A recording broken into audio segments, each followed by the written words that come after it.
Thank you everybody for being here today. We're here and we're going to get started right now. It's so good to be here because we are standing here to protect something so precious and so worthy of protecting, and that's our weakest children, and that's women who deserve the best medical care, and we're talking about children who also deserve to be protected in the womb and outside of the womb. And we're here outside of this building right now because of the inhuman and abusive activity that is taking place inside this building. And it's regretful to even say this when we consider that this is a medical practice. Condominiums of doctors, physicians who are working to give life and to protect life following the Hippocratic Oath. But there is a doctor in this building, Dr. Cesare Santangelo, who is practicing abortion and willing to practice and has stated on tape that he would practice even infanticide. And that's why we're all here today, because life is worth protecting and life is precious. I want to walk you through a few of the things that Dr. Santangelo has said. He's on the 4th floor of this medical practice building. Some of the things that he has said on tape that have been aired on television and have been widely circulated, and that's why we're all here, because we are outraged by the practices in this building. So just to walk through that, to remind us all why we're here and what is really at stake here. And our investigator was a very brave 24-week pregnant woman. And she has since, by the way, been called by Santangelo a terrorist because of this bravery and the courage that she showed by doing this investigation. And she was in this building within the last 6 months, meeting with the doctor, Dr. Santangelo, and she asked him, what happened? She was 25 weeks pregnant. After the ultrasound, they confirmed the gestation. This baby is fully formed. This baby is old enough to survive outside the womb.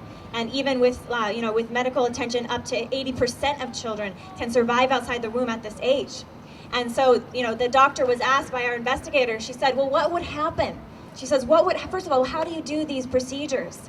And Dr. Santangelo says to her very calmly, well, first I go into the uterus and I cut the umbilical cord. He says, I cut the umbilical cord of this baby.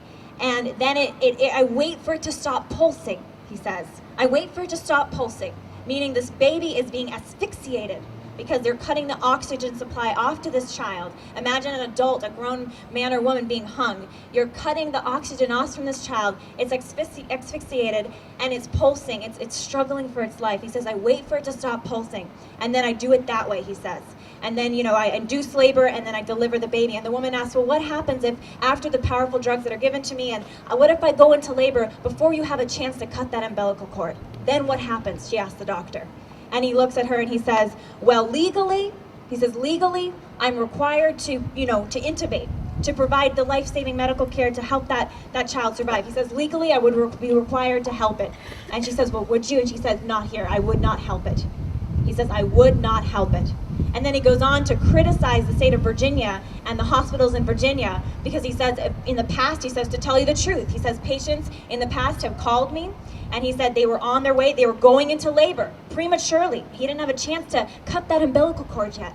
So he says, they're going into labor. They call me and they go to the hospital in Virginia instead of coming to me. And he says, quote unquote, that's the stupidest thing they could have done. He says, that's the stupidest thing they could have done. I mean, it hurts to say these words because they are so brutal. He says the stupidest thing they could have done, because they go to the Virginia and they help them to deliver the baby, they help take care of the baby. It's the stupidest thing, because then they're having this baby they didn't want. And he says, but if you come here, I'll take care of it. If you come here, I would just let it be. I would just let it die. These are the words of a so-called physician residing his practice in this building, and that's why we're all here, right? We're all here because it's time to put an end to this injustice, to this killing. It's time to really protect women and provide them true medical care, and it's time to protect our children, especially our born-alive infants who are being, as Santangelo says, who he would allow to die in this very building. And we're not going away until we put an end to this. I'm excited to be here with a lineup of wonderful other pro-life leaders who are leading this fight, for the child, for the woman, and to share a little bit of their stories and to talk to you here today. And then I have some very exciting news to share at the end about a meeting we actually had in this building with the president of the board of directors, and I will be speaking at their board meeting tomorrow to present some of this information. But it is our hope that we won't go away. We will not go away until Santangelo is investigated and prosecuted, and until his practice is delicensed, because he should not be allowed to operate this brutal and inhuman practices here in the District of Columbia. So I'd like to, thank you so much. I'd like to welcome, and by the way, my name's Lila Rose. I'm the president of Live Action, and it's our group that do these investigations. I'm here with a wonderful team. I've got Drew, Mary, Megan, wonderful women and men that work with me and who are very passionate about this because we believe in human rights for everyone. Human rights for the child in the womb, the child outside the womb, true protection and medical care for women, not the brutality that goes on during these procedures and the subsequent potential of children being born alive. That's what we care about. That's why we're here, and that's why we're passionate about sharing this message with all of you today and rallying today to call for justice and to call to prosecute Dr. Santangelo here in the building. So I'd like to first invite Jill Stanek, who's a great friend and a great spokesperson for the cause, and she's going to share her story, which will be very moving, about her experiences with this issue. And Jill is a prominent blogger and speaker. And Jill, please come on up. In 1999, I was a registered nurse at Christ Hospital on the southwest side of Chicago when I discovered that the hospital was not only committing abortions late term, but the method of abortion that the hospital used sometimes resulted in babies being aborted alive, and if they were aborted alive, they were allowed to die without any medical intervention whatsoever. One night, a nursing coworker was taking a little abortion survivor to the soiled utility room to die because its parents didn't want to hold him and she didn't have time to hold him that night. And when she told me what she was doing, I couldn't bear the thought of this suffering child dying alone, and so I cradled and rocked him for the 45 minutes that he lived. He was between 21 and 22 weeks old, about the size of my hand. And he didn't move very much because he was using all of his energy attempting to breathe. And I remembered toward the end of his life, I couldn't tell if he was alive or not unless I held him up against the light to see if I could see his heart beating through his chest wall because our skin is so thin at that age. And after he was pronounced dead, I folded his little arms across his chest, tied them together with a little string, wrapped him in a shroud, and took him to the morgue where we took all of our other dead patients. Needless to say, that was a life-changing experience, and I went to the hospital and asked them to stop, and when they wouldn't, we went public, and the Illinois Born Alive Infants Protection Act was introduced at the very same time that the federal Born Alive Infants Protection Act was introduced. And it was then that I met State Senator Barack Obama, who voted against the Born Alive Act 4 times, and was the only state senator to speak against it on the state Senate floor. Eventually it did pass in Illinois, it passed in the federal level, and we flashed forward 14 years, and I'm standing now 3 blocks from the White House with President Obama there, and we have an abortionist 4 floors above me that is doing the very same thing that was done at Christ Hospital. Nothing has changed. People are saying that Kermit Gosnell, who most of you know about, heinous abortionist in Philadelphia, was an outlier. But I'm here to tell you he is not an outlier. And I thank Live Action and Lila Rose for bringing this to the fore. Thanks, Joe. Thanks, Joe. Thanks so much. Friends, the sad reality is what's happening with these videos that Live Action is coming out with. It's not the exception, it is the rule. This is simply business as usual for the abortion facility. Because doctors like Santangelo and his ally, Dr. Kermit Gosnell, who's currently facing 400 criminal charges in Philadelphia, this is what they do every day for profit. This is not the exception, this is the rule. And for 91% of 18 to 24-year-olds, they know this is wrong. 91% of 18 to 24-year-olds say that abortion in the 3rd trimester should be illegal. Because it's not about choice, it's not about reproductive rights. This is murder and it's exploitation. This is really personal to me. When I was pregnant with my first son in 2008, we went into several federally funded Planned Parenthood clinics in New Jersey. And I was sitting there asking them how I would abort my 22-week son. And the nurse just simply said, well, he's too big for the normal procedure, so we're just going to birth him and then let him die. He won't survive. Friends, do you understand that if 2 blocks down at a hospital, if I would have given birth there, They would have been mandated to give him extraordinary life-saving care, to do everything they could to save his life because he was a human being. But right here, they simply let him die. Friends, what is going on here and across the country and all the videos that Live Action is showing is not the exception, it is the rule. This is business as usual for the abortion facility. This is murder. It's inhumane. How can our civilized society exist when we let barbaric practices like this go on in our country? The tide has turned in our country. This is a pro-life land. And when people hear about this, they're outraged and they ask, where is the government? Who are protecting these women who are being exploited? Today we need to call on the DC Attorney General. We need to call on the DC City Council, the DC Department of Health to say, where are you? Why aren't you here inspecting this facility? Why haven't you shut it down? It is time to investigate and prosecute to the fullest extent of the law this man who is killing children and exploiting women for profit. It's time to end the killing. Thank you, Kristen. Marjorie, come on up. Marjorie is the head of Susan B. Anthony List and a good friend. Thank you. A very lovely pro-choice state legislator in Pennsylvania named Margot Davidson. She's a beautiful African-American woman who has always considered herself pro-choice. She said recently about the Gosnell trial, the pro-choice community cares more about the institution than it does about the individual lives involved. She's someone who suffered the death of her very close cousin in the Gosnell clinic. She has come to an epiphany point that I believe the United States of America is coming close to, and this Congress needs to hear that loud and clear. It is time for us to be asking questions based on Margot's epiphany. And that is, how would the women's movement have gotten us to the place where we have forgotten the well-being of women because we are so dedicated as a nation to the killing of unborn children?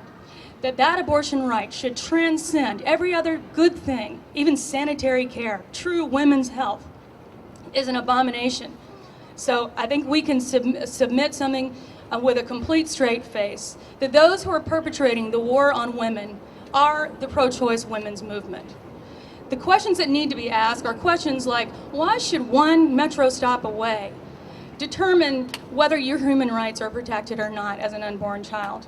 The question needs to be asked, how many inches inside the womb or outside the womb should be the measure of whether your human rights are protected or not? Those are questions that this Congress of the United States needs to ask in hearings and come up with the answers to those, and then put those products of all those conversations into the law. And then at that point, they will get closer to a law that will begin to establish some common ground.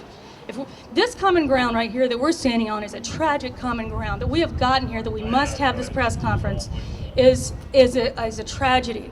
We have to ask the women's movement how you got us here on this sidewalk and start helping lead us out. The DC pain-capable ban that is going to be considered by this Congress should be passed. All it says is at the point that a child feels pain, you may not abort that child anymore.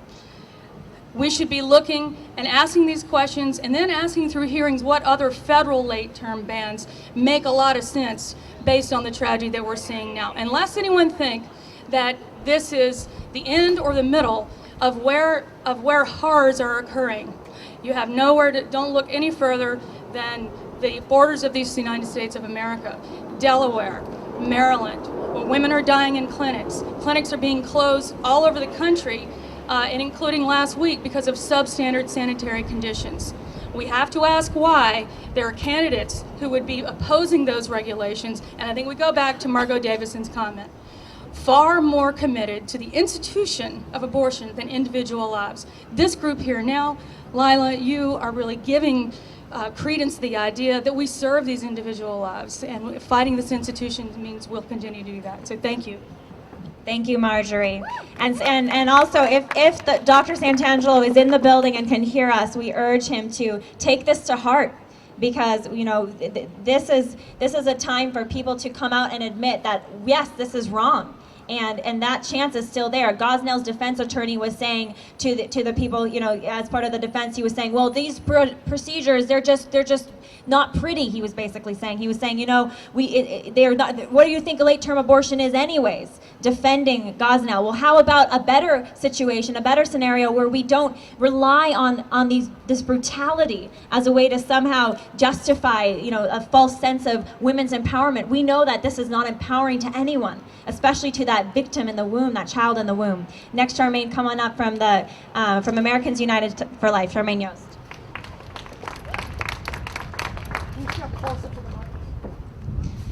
We want to ask today, in addition to the babies who are losing their lives in these clinics, how many more women have to die before we get serious about abortion, questioning the big abortion industry in this country?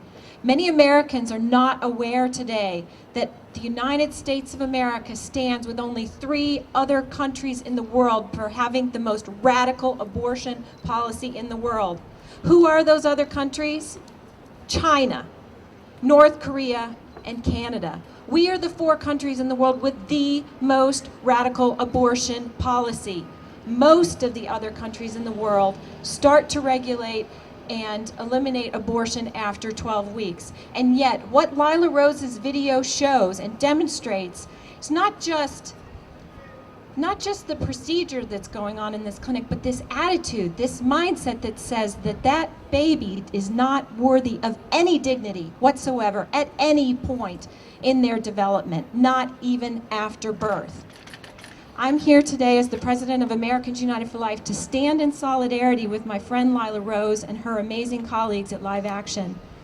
My main point that I want to make to you is that I am appalled at the treatment that this organization gets whenever they have released these really, really remarkable undercover videos. It's the very minute that this video was launched this week, instantaneously, Lila's detractors started saying and criticizing the videos and saying that they were invalid and not an appropriate approach to investigating abortion clinics. Well, I want to challenge everybody in the media. You all are the ones who hold that time-honored principle in our culture of investigative journalism, of going in and showing the truth behind closed doors of what's going on in an industry, the abortion industry, big abortion, that is unregulated, unsupervised, completely self-regulated. And what happens? The kinds of things that you see on Lila Rose's videos. The critics came out and they said that you needed to read the transcript because there were things that had been left out. So you know what I did? I went and I read the transcript, and I'm here to tell you, if you haven't done that yet, go read the transcript. The transcript is more damning than the video.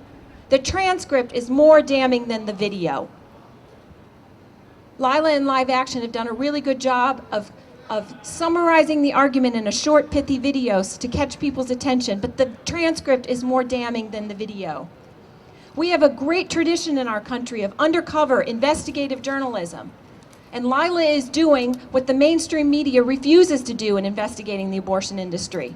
She stands in the proud tradition of Sinclair Lewis, who went undercover in the meatpacking industries and came out with a book called The Jungle.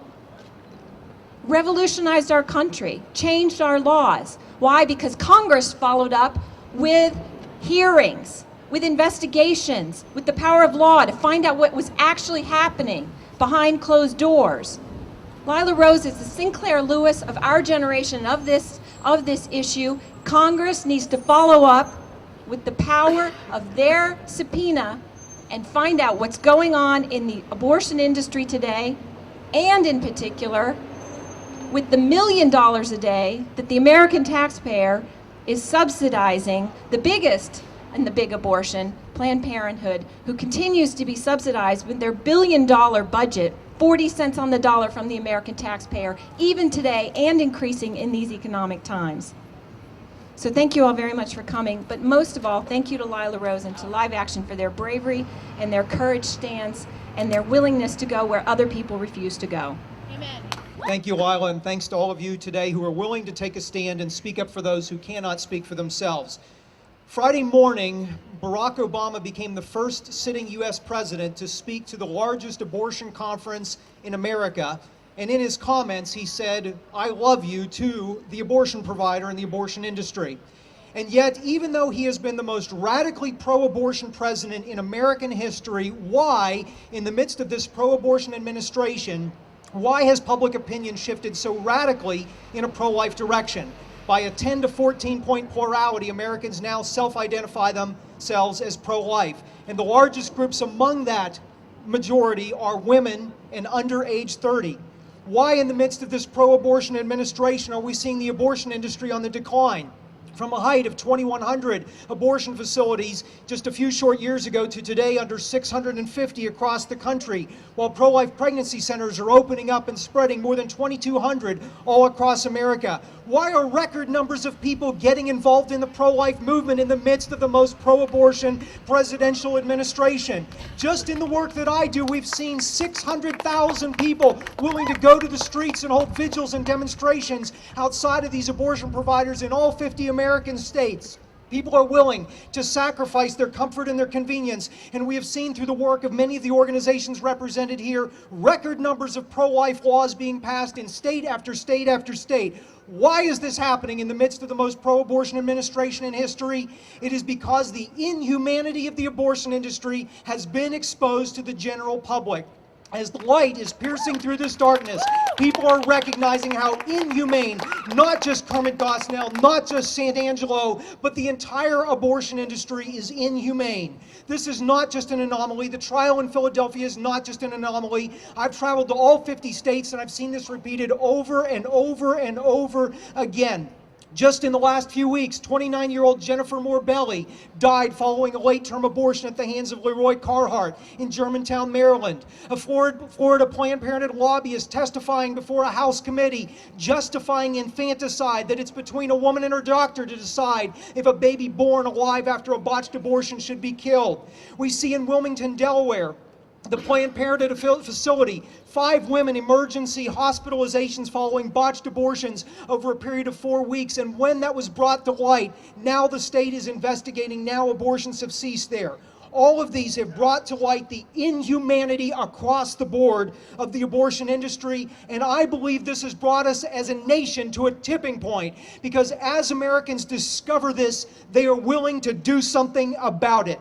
Time magazine, on the 40th anniversary of the unjust Roe v. Wade decision, their cover headline, 40 years ago, abortion activists won an epic victory. With Roe v. Wade, they've been losing ever since. And they are right, because the inhumanity is on display. Thanks to the work of Live Action, thanks to what is happening in Philadelphia and so many others. And it's time today for our elected officials, for the media outlets, and for advocates of abortion to realize that abortion is a failed ideology. Its days are numbered. It has failed women. It has failed children. And the time has come to stop the inhumanity. So we call upon the American people to continue to rise up in record numbers against this injustice. We call upon the building owners right here to evict this abortionist for his inhumanity. We call upon the media to report honestly and accurately on what is happening and setting aside ideological bias. We call upon law enforcement today to prosecute this abortionist and others who are committing these inhumane acts. And we call upon our elected officials. We call upon President Obama. Reject the failed abortion advocacy. Reject these failed philosophies and act today to protect women and to protect children. Get on the right side of history. The time has come to stop the killing. Besides, of course, the reality, the gruesome reality of Santangelo's practice and the practices, the inhuman and unjust practices of the abortion industry at large in our country, is a story from Melissa Oden, who flew here today to share that story with you. And Melissa, please come on up. Thank you. I want to thank Live Action and everyone here today. As someone who Dr. Santangelo would have rather have left die 35 years ago when my biological mother's abortion failed, I can tell you it means the world to me to have people standing up for my life and the lives of my preborn brothers and sisters. You know, when I hear things like flush it down the toilet, leave it to die, It horrifies me. And I know it horrifies all of us because we recognize the humanity of every child. But I stand here in front of all of you today as someone who is meant to be the victim of Dr. Santangelo and the abortion industry. I could have very well been one of Dr. Gosnell's little prized possessions in his house of horrors, a child who survived a failed abortion and whose body he kept right there with him. My life, however, is very different because the medical professionals who found me after my biological mother's failed abortion provided me with medical care that sustained my life. Praise God. Praise God, exactly. And I apologize, it's not tears today, although it could be. It's the wind that's getting in my eyes. Of course, I could be emotional about this, though, because what happened in my life is sadly the story of many children's lives, and they don't live to share the stories the way that I have. 35 years ago, my biological mother underwent a saline infusion abortion that was meant to scald me to death in the womb.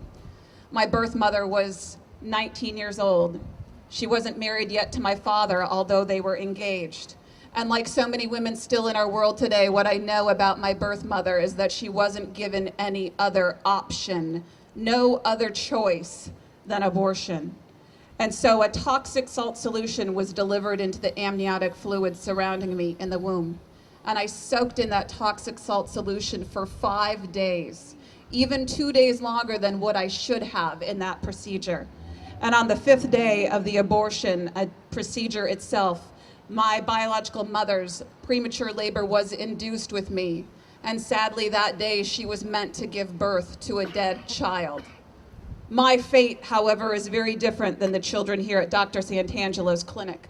Because even though the medical professionals first believed the abortion had succeeded in ending my life and I was left for dead in the hospital, when they realized that I had survived, they heard the weak grunting noises emanating from the little girl they had left as a successful abortion. When they realized that, they started the medical care that sustained my life. They didn't see me as a liability. They didn't hate me for surviving. They saw my humanity, and they loved me into life with great medical care and the love that they gave through their hearts and their actions. You would never know by looking at me today, I know. I know you wouldn't know it by looking at me today that I suffered what I did in the womb. That when I initially survived, I was fighting for my life, weighing less than 3 pounds. I was 2 pounds, 14 ounces when I survived. I had severe respiratory and liver problems. I suffered from seizures. I was too weak to suck from a bottle, and so my head was shaved from temple to temple, and I was fed through IV lines in my head. The prognosis for my life was incredibly poor, but I was alive. And they provided me with medical care. They didn't subscribe to Dr. Santangelo's credo that children like me should be left to die. And so I am grateful to be standing here in front of all of you today. And I stand here not only as a voice of the victims of Dr. Santangelo and the abortion industry, but I stand here also to give a voice to the other survivors that I know of in the world. The truth is there are many more survivors than what most people would ever think of. And I work with survivors every day. I know about 130 survivors personally. And I know that there are literally thousands upon thousands of survivors. And what I want the media and Dr. Santangelo and the abortion industry to do is to simply acknowledge our lives, to look us in the face and realize the horrors of what they are doing every single day. What I want Dr. Santangelo and the rest of the pro-abortion industry to do is to look my daughter, who is 5 years old, and I want them to look her in the eye and tell her that my life was not worth saving that day 35 years ago. Because by their very actions and their inactions every single day, that is what they are doing. But we are going to continue to make a difference by raising this awareness, by live action putting these films out. And God willing, we will see these atrocities ending in our world today. Thank you so very much for being here. Thank you so much, Melissa. So moving. So what do we have here now? We have Philadelphia and Kermit Gosnell on trial for infanticide, for murder, for other counts for the atrocities committed in his clinic. And other groups such as Planned Parenthood, the nation's leading abortion provider, are calling him an outlier, are saying distancing from Gosnell. But the reality is, and when you look at the testimony coming out of Florida, where Planned Parenthood's own lobbyist was put on the spot, and as they were lobbying against the very protections that would protect people like Melissa, that would protect the children in Santangelo's clinic after they survived failed abortion attempts. Planned Parenthood is lobbying against this in the state of Florida, lobbying against this and saying, put on the spot and says that it should be up to the woman and her doctor. What happens if a victim survives an abortion attempt, if that baby, if that infant is left struggling for its life? Now, I have to ask you, is this the America that we want? No. Is this the nation that we want, where we are denying life in the womb and going as far as even killing that child if it survives the abortion attempt? Is this what we want? We can do so much better as a country and as women, as a woman who cares so deeply about this, we can do better for women than this. And women deserve far better than this. These investigations are not over. There is a new video coming out tomorrow. And these investigations are meant to show and illuminate that Gosnell is not alone. That abortionist Gosnell is not alone, but this is an industry that makes its money off of the difficult situations of women. Thousands, millions, hundreds of millions. Planned Parenthood is a billion-dollar organization, makes its money off of procedures that end life in its weakest form, and even go as far as ending the life of those children if they make it out of the birth canal, if they make it out of the woman alive, still ending the life of those children even then. The tapes coming out tomorrow are more admissions that this is common practice in the abortion industry, that this goes beyond Philadelphia, this goes beyond Washington, D.C., even here at Santangelo's clinic. It goes beyond New York City. We released tapes just in the last few days. New York City staffers at Dr. Emily's clinic saying to our investigator, our 23-week pregnant investigator, saying, just flush it if it comes out alive, or put it in a bag and bring it to us. Or going as far as saying, if the child comes out alive, we put it in a jar of toxic solution and allow it there. That way it's going to drown. It can't survive. That's the point of the solution, she tells our investigator. I mean, the horrors coming out, the stories that are emerging now out of the abortion industry. It's time for us to look this evil in the face. It's time for us to admit that this is not what we want, and this is not empowering to anyone, that this is a great injustice. And it's time for us to also reevaluate. If that child, if we can be upset about the killing of the child outside the womb at 23 weeks, 24 weeks, why aren't we upset when Santangelo describes snipping the umbilical cord and waiting for it to stop pulsing in the womb? Why aren't we upset about the child minutes earlier when it was in the womb and it's being killed legally all across our country? There is so much to be outraged over now, but this is why we are calling. We are calling on the district's health department to investigate this clinic. We are calling on the immediate revocation of the license of Santangelo. We are calling on the defunding of all and any abortion clinics so taxpayers are not complicit in these atrocities, these inhuman and brutal acts. We are calling on U.S. attorneys to investigate as well for the prosecution of potentially criminal acts that are taking place as well, because thank God we still have laws that do protect infants in our country, that do protect children that survive failed abortion attempts, the federal Born Alive Infants Protection Act. And we are also calling on the board of directors of this building, who we just met with earlier, Dr. Hoffman, he's the president of the board, and I'll be meeting with the board tomorrow to ask them to show them the footage and to say, this problem is not going away. I know you're trying to have a medical practice here. We respect that, but we cannot respect the actions. We cannot tolerate the actions of Dr. Santangelo in your building. So we will not go away. We will continue to come back until this injustice is stopped, these inhuman and abusive practices are stopped, and until we see justice and true compassion, true medicine restored to protect our women and to protect our children. So for any folks here today, please stay tuned. There is more to come, and continue to grow this movement. We are just beginning here. There's great movement already happening, especially among young people. Women are realizing, I mean, we were sitting and showing these tapes to people that considered themselves, say, pro-choice, and tears were coming to their eyes, because in our hearts we know, together we know, that this is inhumane, that this is inhumanity, that this is something that we can all agree needs to stop. And we're not going to stop doing this work until we see an end to these great injustices and the restoration, until we restore protection for the child in the womb and the child outside the womb. Thank you so much. Thanks for being here.